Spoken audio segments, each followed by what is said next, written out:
What were the icky and unexpected things found inside the grave of Edward IV and Elizabeth Woodville when it was broken into in 1789?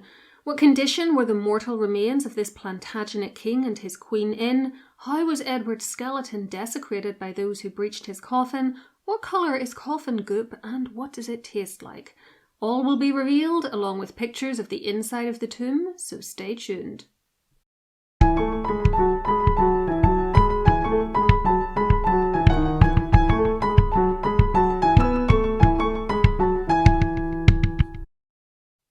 Edward IV died on or around the 9th of April, 1483. Dominic Mancini, an Italian then in England who wrote an account of what happened during his visit a few months after its conclusion, gave his cause of death as a mixture of melancholy caused by international affairs, specifically difficulties with the French and Flemish, and also catching a chill whilst out fishing, which to be honest sounds more likely. To the writer of the Crowland Chronicle, however, the cause was a mystery.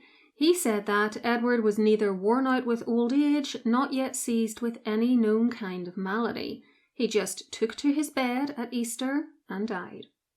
Polydore Virgil, looking back from the reign of Henry VIII, said that he was suddenly attacked by a disease his physicians could not identify, adding that poison was suspected by some.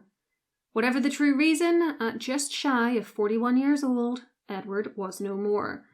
The Crowland Chronicle then says the following about his burial. The body of the deceased king being accordingly interred with all honour in due ecclesiastical form in the new collegiate chapel at Windsor, which he had erected of the most elaborate workmanship from the foundations. Both Robert Fabian's chronicle and the work of Polydore Virgil agreed, with Virgil writing that his body was brought to Windsor Castle in funeral estate and buried in the chapel of St. George. Other sources tell us that this occurred on the 19th or 20th of April, depending on who you read. Much later, in 1677, a book by Francis Sandford called A Genealogical History of the Kings of England and Monarchs of Great Britain gave a more detailed account of Edward's death and burial, citing a document then held in the College of Arms. He said that the king was laid out for 10 to 12 hours on a board, covered only from the waist down, so that all the lords in London could see him if they wished. Quote, and then he was seared, which I think means embalmed for burial. After being taken first to the chapel of St. Stephen in Westminster for 8 days, he was moved to Westminster Abbey with the body covered with a rich and large black cloth of gold with a cross of cloth of silver. Eventually, he was put on a chariot, conveyed to Windsor, placed in the choir of St. George's Chapel, and afterwards buried, with all solemnities befitting so great and so victorious a king. Sandford added that Edward, and by extension his wife, who we'll get to in a minute, lay under a monument of steel, polished and gilt, representing a pair of gates betwixt two towers, all of curious workmanship after the Gothic manner, which is placed in the north arch, faced through with touchstone, near to the high altar. He also provided a picture of the memorial as it looked in his time. This chapel was relatively new in 1483, having been founded in the 14th century but considerably reworked and extended on the orders of Edward himself. It still exists, of course, it's very famous in fact, and remains a spot in which to bury royals, including Prince Philip, Duke of Edinburgh in 2021 and his wife Elizabeth II in 2022. So much for Edward. What about his widow, Queen Elizabeth Woodville? Well, after his death, she endured great difficulties and heartbreaks. Her royal brother-in-law, Richard III, had her brother and one of her sons from her first marriage executed, seized the throne from her eldest son by Edward IV, had the boy and his little brother locked in the Tower of London, never to be seen again, and declared Elizabeth's marriage to Edward invalid and all their children illegitimate. Elizabeth was for a time forced into sanctuary in Westminster Abbey with her daughters, before emerging and having to essentially make nice with Richard until he was killed at the Battle of Bosworth by the forces of Henry Tudor, who became Henry VII in 1485. Things seemed to be looking up when Henry re-legitimised the Woodville marriage, making Elizabeth the Dowager Queen once again, and married her eldest daughter, Elizabeth of York, in January 1486. Barely a year later, though, the Dowager Queen's dower lands were taken from her in 1487 and given to the Queen, and the Dowager withdrew to Bermondsey Abbey, no one sure if this situation was voluntary or forced. She died there on the 8th of June, 1492, aged about 55. 4 days later, according to her own wishes, she was quietly buried with her second husband at St. George's Chapel, where 2 of her other children by him, Princess Mary and Prince George, also lie, albeit in a different vault. Her burial was in the presence of all her daughters except the eldest, as the Queen Consort was then heavily pregnant. Now that should have been that. Neither Edward nor Elizabeth's earthly remains should ever have seen daylight again. But as happens so often in royal history, that's not how it worked out. Before we carry on, if you enjoy royal history, often with a side of death thrown into the mix, please do make sure to like, hype and comment on the video and subscribe to the channel with notifications on. These are all totally free ways to support and really help to give me a boost with YouTube. If you're already a subscriber, thank you so much, and please do check that your notifications are still on, as YouTube seems to deactivate these sometimes for no apparent reason. For more from me, you can also join as a YouTube channel member using the join button under videos, or find me on patreon.com/historycalling, where I release bonus content every week, including early access to ad-free videos and patron-only podcasts. The link is below for you, as is one to my book, Find Your Irish Ancestors Online, useful for all you genealogists out there with Irish roots, and my website, historycallingofficial.com, where you can sign up to my free mailing list and get 2 complimentary downloads right away, plus my monthly newsletter. Do check that the welcome email you'll get when you join up isn't going to your junk mail. If it is, specify that mail from that address is not spam, and maybe add it to your contacts list so that the newsletter doesn't end up in junk mail too. We now move forwards in time to the year 1789 and to the reign of King George III. In that year, a new pavement was being laid in the chapel under the supervision of architect Henry Emlyn, and in the course of this work, Edward and Elizabeth's tomb was disturbed. Now, a fun fact about St. George's Chapel is that while you can visit it, you're not allowed to take any photographs inside. Fortunately, there are some online, plus floor plans, and from those you can get a good understanding of the layout and of where Edward and Elizabeth's tomb is. The west door at the far left is the entrance through which you'll see royal brides come and go and has the flight of steps leading up to it. The south door is the one through which tourists go, at least in my experience, and the tomb is in the eastern portion of the chapel at the end of the north aisle. That is where Emlyn and his companions found the dead king and queen and exhumed the remains. He wrote an account of how these events unfolded and what exactly was found in the grave, which appeared in print in 1796 in a book called Vetusta Monumenta, published by the Society of Antiquaries of London. Emlyn had given his account to a man referred to in the book as J. Carliole, who then forwarded it to the Society's president, the Earl of Leicester. Now, thanks to the vagaries of 18th century spelling, it's not immediately obvious from this letter, but J. Carliole, spelt Carliol in the published version of the letter, is actually John Douglas, the then Bishop of Carlisle, and later the Dean of Windsor from 1788 onwards. I'm going to refer to him as Carlisle going forwards because that's how he signed his letters, but bear in mind that as Dean of Windsor at the time of the exhumation, which is where St. George's Chapel is located, remember, it makes perfect sense that he had access to the grave and to Emlyn. For reasons which will become apparent a little later, we know that Emlyn's document was written and sent to the Society before March 1790, so less than a year after the tomb was opened. It says, "On Friday, March the 13th, 1789, no jokes about it being Friday the 13th, please, in making the ground to receive the new pavement in the north aisle of St. George's Chapel at Windsor, some of the stones which closed the entrance to the vault of King Edward IV fell out, so that the vault could be entered with ease by removing some other loose stones. In the vault was a quantity of bricks, earth, etc. The bricks had originally closed the vault, as appeared from the lower part, where the original brickwork remained. The earth seemed to have been dug from the bottom, which was sloping, from near the sides and ends, and sunk the depth of the king's coffin. On clearing away the rubbish, the decayed parts of a stout wooden coffin, a skull, and some bones were found over the king's coffin. The king's coffin was of lead, of very irregular thickness, about 1/4 of an inch in the thickest places. It was much compressed, and in some parts a little decayed. The head of the coffin was 10 inches from the west end of the vault, and it lay with a descent of about 3 inches at the feet. On opening the coffin, the entire skeleton was found. Some long brown hair lay near the skull, and some of the same colour but shorter was on the neck of the skeleton. There was in the bottom of the coffin a liquid, which at the feet was about 3 inches deep. The feet and part of the leg bones were immersed in it. Stick around, by the way, for a much more detailed discussion of this liquid and the truly stomach-churning things the Georgians did with it. The skeleton measured 6 feet, 3 inches and a half, and the coffin 7 feet in length. The vault must have been built at the same time with the church, as part of one of the pillars stands on the arch, as in the drawing. The vault is 9 feet long, 4 feet 7 inches wide, and 6 feet 6 inches from the surface of the pavement of the aisle to the bottom of the foundation of the walls. The walls are 2 feet 6 inches high to the springing of the arch, and the arch rises 2 feet 3 inches. In the summer of 1788, an ineffectual attempt to find the entrance of this vault was made in the choir, by which the stone on the back part was damaged, as seen in the drawing. An exact copy, to half the size, of what was written in chalk is given in the drawing, and the characters cut on the stones drawn to the full size. Let's analyse this account. First off, there was only one coffin left, and that was Edward's.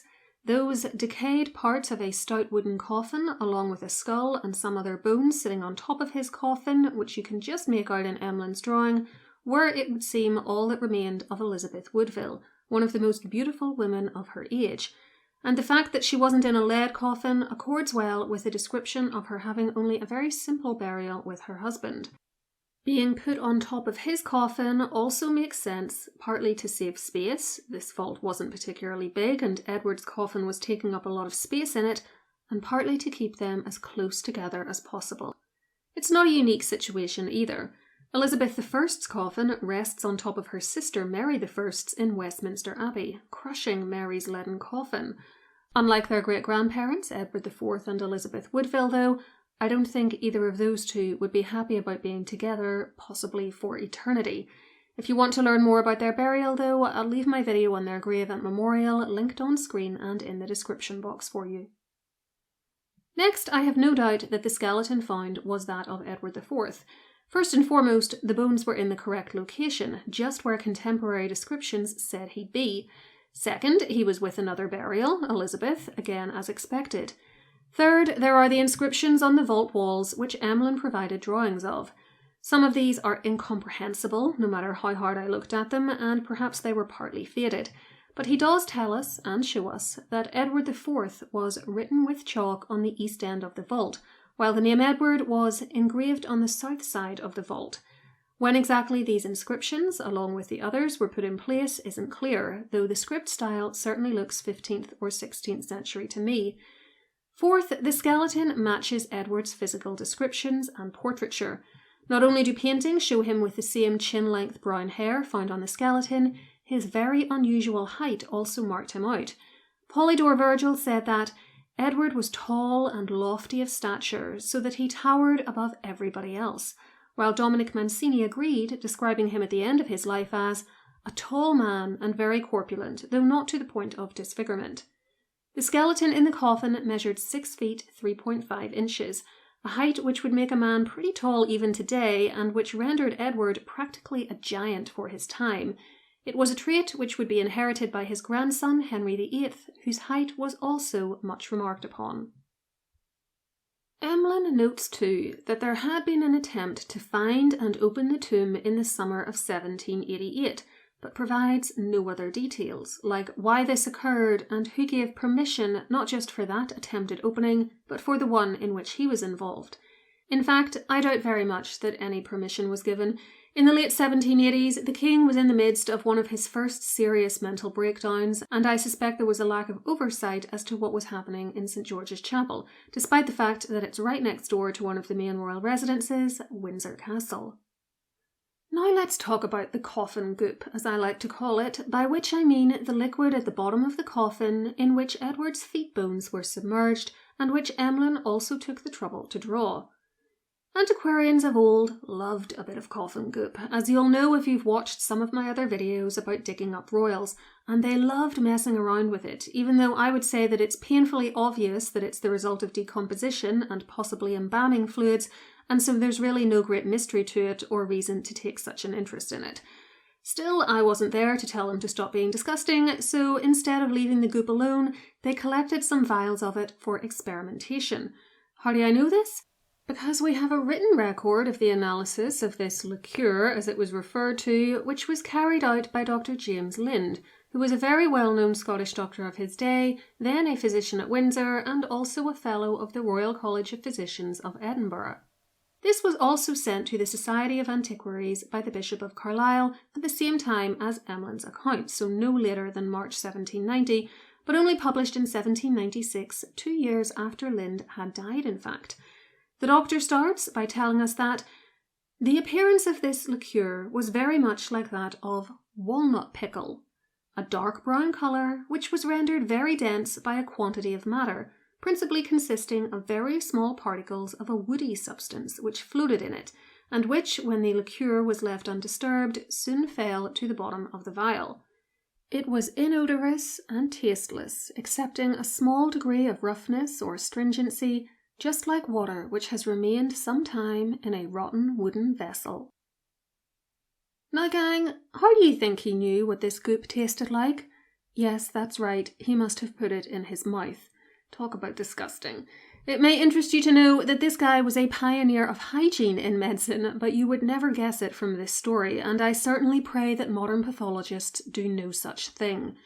Lind then went on to lament that more of the goop was not available to him for all the tests he'd like to have run on it, but he did manage to evaporate and filter it, then heat the residue left by the filtration on a hot iron, which, quote, produced a smell rather agreeable, but by no means like that of animal matter. The ashes had a saline taste, seriously was there anything this guy wouldn't put into his mouth, and proved upon trial to be fixed alkali, and from these to owe its origin to the rotten wood of the shell that contained the body. Mr. Emlyn, indeed, is doubtful whether there had been a complete wooden shell within the leaden coffin, but he tells me that he is certain the body lay upon a wooden plank or bottom which would furnish sufficient materials for the sort of ashes produced by the experiment. There's no evidence that I'm aware of, by the way, to support or disprove Emlyn's claim about a wooden plank. Lind added to his account of how the coffin goop was treated by him by saying, the colour and slight astringency of the liqueur may be likewise attributed to the wood of the shell, which lay almost entirely rotten in it. The odorous smell of the smoke of the residuum, as mentioned above, may be also ascribed to the same cause, or to the resinous substances which form the cerecloth or embalmed the body, if that operation was ever done to it. Some resinous matter was found adhering to the hair of the head. He did a few more, frankly rather uninteresting and unnecessary experiments, in my opinion, to decide if the goop contained nitrous salt or any other saline substance. He decided in the end that it didn't, and concluded by saying, upon the whole, it seems that this liqueur was not any kind of pickle put into the coffin for the purpose of preserving the body, but that it was produced by the dissolution of the body itself, since 16 parts of animal flesh yield above 13 parts of pure aqueous fluid. It must not be wondered that this fluid was found without any particular taste or smell, because in the long period of years which have elapsed since the putrid fermentation was accomplished, all the solid parts which had any taste or smell must have been decomposed and dissipated, exactly as it happens with wines, which after a long period of years become in great measure, if not entirely, tasteless and inodorous.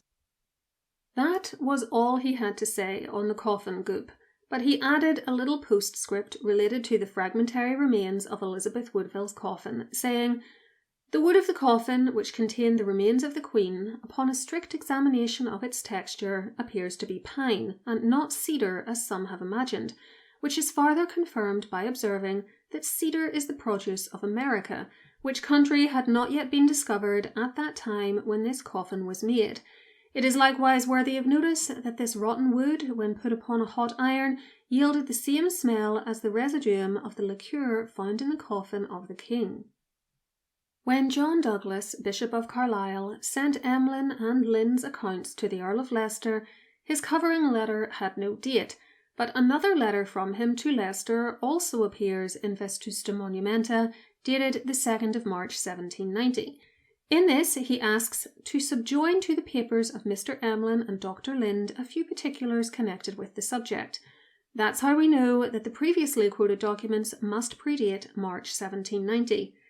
This second letter added a little detail about the identity of the person in the tomb with Edward, saying that although it had initially been thought that it might be his daughter, Princess Mary, part of the reason it was believed to be Elizabeth Woodville was that Dr. Lind, from certain marks well known to anatomists, was of opinion that the skull was that of an aged person, whereas Mary was only 14 years of age when she died.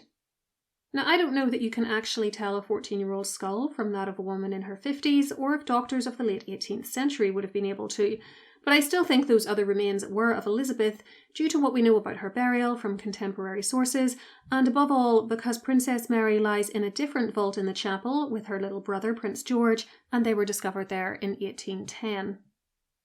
It's a shame that having opened the tomb, neither Emlyn, Lind, or anyone else thought to provide a more detailed description or drawings of the skulls of the king or queen, or the remainder of their bones. Consider the description of what the Victorians found in what is assumed to be Anne Boleyn's grave in 1876, I'll leave my video on it linked for you, and you'll understand how basic Emlyn's account truly was. We got a list of exactly all of Anne's remaining bones and teeth, for instance. Was there any damage to Edward or Elizabeth's bones, like evidence of breakages at any time? Edward did fight in numerous battles after all. Was there dental decay on either spouse? These pieces of evidence would have been useful in building up a better picture of their lived experiences, but I suppose we should be grateful for the images and brief descriptions that we've got. For whatever reason, the Victorians, though providing a better written description of what they found in Anne's supposed grave, drew no images and took no photographs. Let's all now do a collective eye roll at the short-sightedness of that decision. Time to move on to grave robbing, because of course once that tomb was opened, those present couldn't resist stealing some bits and pieces. In fact, I don't think I've ever done a video on a grave opening, except maybe that of Edward and Elizabeth's little daughter-in-law, Anne Mowbray, Duchess of York, in the 1960s, where that didn't happen. So what was stolen from the grave in St. George's Chapel? Well, we get our first indication from the Bishop of Carlisle's covering letter sent to the Earl of Leicester with the Emlyn and Lind accounts, for to that letter he added a postscript in which he said that he was also forwarding to Lord Leicester a small vial containing some of the liqueur on which Dr. Lind tried his experiments, as well as a paper in which you will find some of King Edward's hair and a few bits of the Queen's wooden coffin. For these I am indebted to a friend, being a present to him from one of the workmen. These sorts of macabre trophies are very much in line with what you see being stolen from other royal graves of the past, and honestly, though it isn't mentioned, I wouldn't be surprised if some of Edward's finger and or toe bones and teeth left the chapel as well. Again, the ghouls who dig up famous dead people for no valid reason always seem to get a kick out of stealing things like that. A book called The Windsor Guide, written by Charles Knight, and which went through numerous editions, both before and after 1789, actually related in one of the post-1789 versions the story that when Edward's remains were found, quote, "The public eagerly flocked to the chapel. Many of them found ways to gratify their curiosity, and had not a timely check been put to it, the whole of the remains would soon have been dispersed over various parts of the earth, one secreting some hair, a second a tooth, a third a finger, etc." Now, I don't know if this account is true, but it's not difficult to believe. That said, the fact that there aren't lots of bits of bones and teeth out there purporting to be Edward's suggests that Knight was correct when he said that the chapel authorities put a timely check on the souvenir hunters. When the mistreatment of the remains, whatever that truly entailed, was done, the tomb was resealed. Now, regarding the memorial, I find it a little tricky to understand exactly what happened here, but from what I can tell, the original that Sandford described back in 1677 is still there, but has been updated, and what you see today is also what Emlyn provided an image of. Charles Knight claimed that the steel front of this monument formerly faced the north aisle, but now towards the altar, and in 1790 was added, on the back part of it towards the north aisle, a stone monument chiefly composed of fragments collected from other parts of the chapel, which contribute greatly to the beauty of the whole. In the front of the monument is a fine black marble slab, and on it in solid brass Old English characters, Edward IV. Over these are his arms and crown supported by angels, and at the base of the monument on a flat stone are countersunk, in characters before mentioned, King Edward IV and his Queen Elizabeth Woodville. So much for the memorial.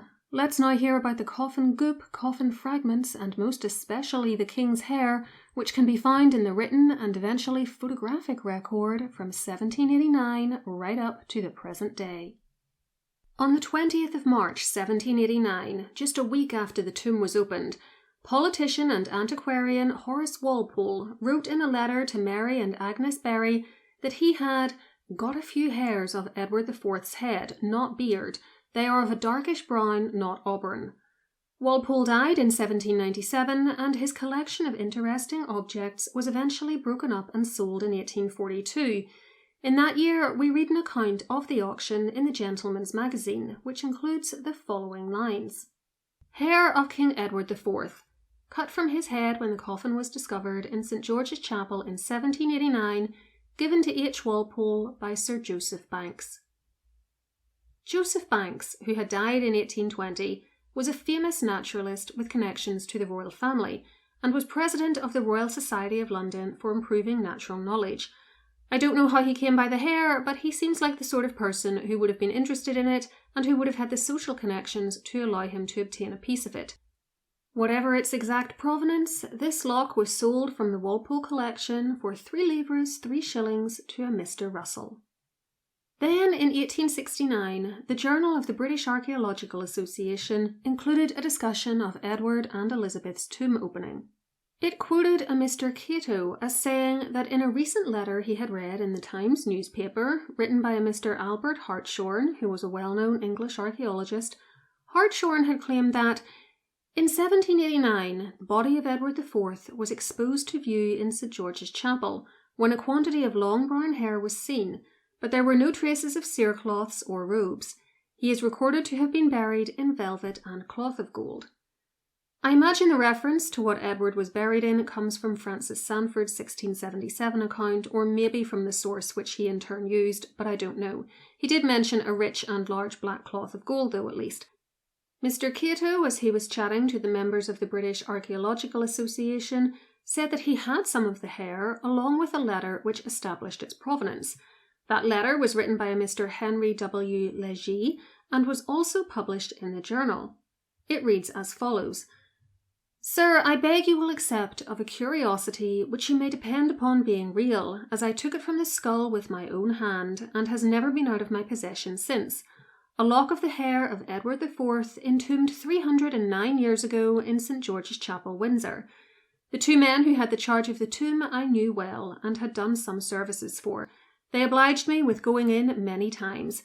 I have got some more of it, which you shall be extremely welcome to part of whenever you think proper.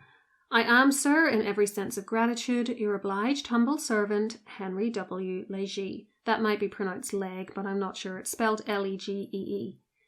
P.S. It is in the unclean state I took it, but may be washed with a little soap and water in a saucer, and becomes a fine colour and elastic.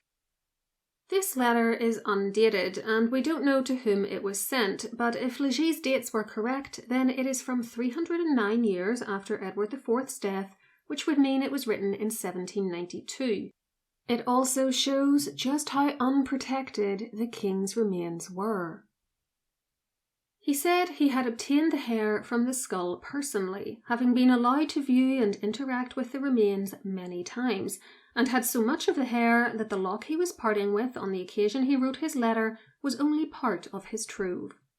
Now, how this piece of hair and the letter ultimately ended up with Mr. Cato in 1869, I don't know. It seems extremely unlikely he was an adult 77 years earlier, and that Henry W. Legee had given him the hair directly, so its journey to him remains a mystery. The Journal of the British Archaeological Association also added that at this point, the Museum of the Society of Antiquaries retains the only other specimen known, and with it a fragment of the wood of Queen Elizabeth's coffin, both sent up by the Bishop of Carlisle, together with Mr. Emlyn's note and Dr. Lynn's analysis. This is not the end of the story, though. It appears that despite what the journal claimed about there only being a couple of specimens of Edward's hair, in fact many other pieces of it were and still are floating about out there. If we skip ahead to 1890, we find an article in the Proceedings of the Society of Antiquaries which says that a Mr. C.D.E. Fortnum, that would be the English art collector and historian Charles Drury Edward Fortnum, had lately exhibited a late 18th century gold ring containing a lock of hair and the inscription Edwardus Rex 1483, meaning King Edward 1483.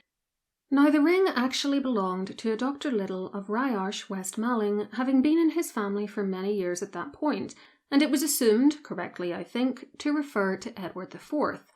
Although there was another King Edward, who I and many others think died in that year too, Edward IV's 12-year-old son Edward V, who disappeared into the Tower of London that summer along with his little brother and was never seen again, there is no plausible explanation as to how his hair would have ended up in a ring several hundred years later. These boys' bodies were never confirmed found, and the skeletons presumed to be theirs, which were located in 1674 and put in an urn in Westminster Abbey, were never reported as having had any hair attached to the skulls, let alone removed. As well as showing off this ring, with the owner's permission, Mr. Fortnum also read out a memorandum dated November 1888 and written by a Mr. George P. Willoughby. Among other things, it referenced the hair which had been given to the Society of Antiquaries by the Bishop of Carlisle, saying that it was then, meaning November 1888, still in their museum at Burlington House. Willoughby also showed knowledge of the locks which had come into the possession of Mr. Cato and been sold to Mr. Russell from the Walpole auction, saying that Cato's lock and the letter from Mr. Legee which came with it were by that time in the Brighton Museum. He speculated that the hair in the gold ring was a completely different lock to those already mentioned, or that it was part of the piece sold to Mr. Russell from Horace Walpole's collection. Fortnum added himself that the hair then held by the Society of Antiquaries is of similar colour and character to that contained in the ring, allowance being made for any dressing that may have been used in shaping the latter for setting it in the ring. Fantastically, we know what happened to the golden ring, for it is now in the possession of the London Museum. That brings us to the modern day. Apart from the golden ring, what has happened to the other locks of hair taken from Edward, plus the pieces of Elizabeth's coffin and the vial or vials of goop not used up in Lynn's experiments? Well, the Society of Antiquaries of London still exists and now has a website on which it displays a picture of a 6 centimetre long lock of brown hair still held at Burlington House just as it was in 1888, and supposed to be that of King Edward. It notes that fragments of wood from Elizabeth's coffin, and a now lost vial of coffin goop were presented to the Society in 1790 by John Douglas, Dean of Windsor and Bishop of Newcastle. This is, of course, the man I've mostly been referring to as the Bishop of Carlisle, and as we have his letters to Lord Leicester from 1789 and or 1790, and we know that as Dean of Windsor he'll have had access to the grave, the provenance of this piece of hair is excellent, and I have very little doubt that it really was taken from the skull of Edward IV. This website's text would suggest that they still have the wooden fragments somewhere too, but when the late historian Dr. John Ashdown Hill, you may be familiar with the work he did in relation to identifying the remains of Richard III, wrote to them to ask about these pieces of wood whilst writing his biography of Elizabeth Woodville, published in 2019 and linked below for you, he was told that the wood had disappeared, just like the vial. Personally, I doubt they'll ever be heard of again, but who knows? Maybe they're waiting to be found in the back of a storeroom somewhere. Stranger things have happened. As for other locks of hair from Edward's corpse, there are plenty out there, though none that have quite such a good provenance as the Society for Antiquaries piece, in my opinion. A golden pendant held by the Royal Collection Trust apparently contains some according to the inscription around its edge, and can trace its ownership back to Princess Charlotte of Wales, born in 1796 and died in 1817, before ending up with her cousin, Queen Victoria. Of course, we don't know when Charlotte obtained it, as she wasn't even born until nearly 7 years after the exhumation, so there's a serious gap in that lock's history. Now, there is apparently a book called The Royal Funerals of the House of York at Windsor, which lists no fewer than 19 locks of Edward's hair still in existence, but I couldn't bring myself to buy it just to check that list, especially as I tracked down a large number of them just using Google and more than enough for my needs in this video. A 2015 blog entry, or rather a comment underneath the blog, contained an unverifiable account that Walpole's lock ended up being sold to Stanford University Library in 1996 by Christie's for £450, having previously ended up in the letters of Lady Dorothy Neville. I also saw 2 other websites say that Christie's sold a mourning ring with Edward's hair in it on the 11th of October 1995, and possibly they're all referring to the same lot. The Herald Scotland website says that a lock of blondish hair taken from Edward's head in 1789 was sold in June 2000 by Bonhams, though the description of it as blondish had me wondering if it was legit, given that all the other locks are brown. Eton College, yes, the school, has a lock in its collections which it can trace back to a woman called Mary Sibylla Novello, who was only born in 1789. The Ashmolean Museum in Oxford is in on the game too, with hair apparently presented to them by the Reverend Arthur Onslow in 1836. I've seen other claims that it originated with John Douglas, but let's just stick to what the Ashmolean itself says. It's listed on their site as being 9 centimetres long and 8 centimetres wide, and an attempt was made to extract DNA from it in 2007, which proved unsuccessful. Not really surprising when you consider how old it is and how many opportunities there had been to contaminate any skin cells which might have still been on the roots. On the Gray's Antiques website is a mourning brooch listed at a cool £11,500, also purporting to contain Edward's hair, and with the inscription Edward IV Rex died 9th of April 1483. I have no way of proving if it's the real deal, of course, and it looks identical to a jewel on sale in 2022 with the Woolley and Wallace jeweller, so perhaps they sold it to Gray's. Another lock twisted into a bow shape and set into an oval diamond brooch or pendant with a blue background and a crown above the lock with the initials ER picked out in diamonds beneath it was sold by Druids Auctioneers of Newbury, Berkshire for £9,450 in November 2024.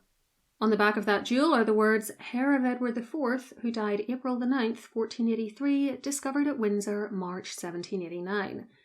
The National Museum of Western Art in Japan has another ring with hair in it and an inscription saying it came from Edward's head, which was donated to them in 2012. Then there's the photo I found of a framed lock of hair on Tumblr, credited to Rosebery's Auctioneers, complete with a fairly authentic-looking note saying that it was cut from Edward's skull in the presence of the writer, A. J. Fisher, Canon of Windsor, though the date given for the tomb being opened is wrong. The note says the 15th, not the 13th of March, as is the date of Edward's burial, which is actually the date of his death. Like the other examples, barring that with the Society of Antiquaries of London, I can't prove if this is real. But if the jewels I've seen pictures of are forgeries, they're certainly very elaborate ones. Various sources also claim the Wellcome Collection in London has a lock, though I didn't see one listed on their catalogue, but I did find a listing on the Science Museum Group's website, which said the lock was part of the Sir Henry Wellcome Museum's collection. Finally, I also found a reference to a piece of Edward's beard, allegedly, framed and held at the Rose Library at Emory University in Atlanta, Georgia, which they obtained in 1928 from a Mr. S. Howlett, who said that he got it from a Sir Frederick de la Pole, a descendant of Edward IV's brother-in-law. Assuming these are all genuine and distinct cases for a moment, and none of the same item being sold multiple times, apart from maybe the Woolley and Wallace and Gray's items, that would give us at least 13 pieces of hair still around in the late 20th and now the 21st centuries. By the time I tracked all these, by the way, I was seriously starting to wonder if I could just find all 19 with Google alone.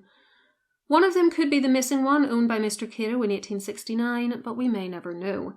If there are truly as many as 19 locks out there, then what I think that proves more than anything else is that that skull must have been bald by the time the Georgians were done cutting the hair off it, and that Edward's hair has now travelled further than he could ever have imagined.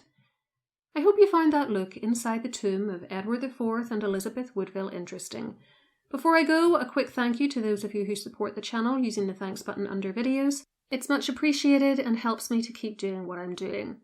Let me know in the comments below if you think royal tombs should ever be opened for research, or should the dead be left to rest in peace no matter what. For more about this particular couple, or about what happened when other famous royals were disinterred, see one of these videos next. Whatever you choose, please enjoy, and until next time, keep learning.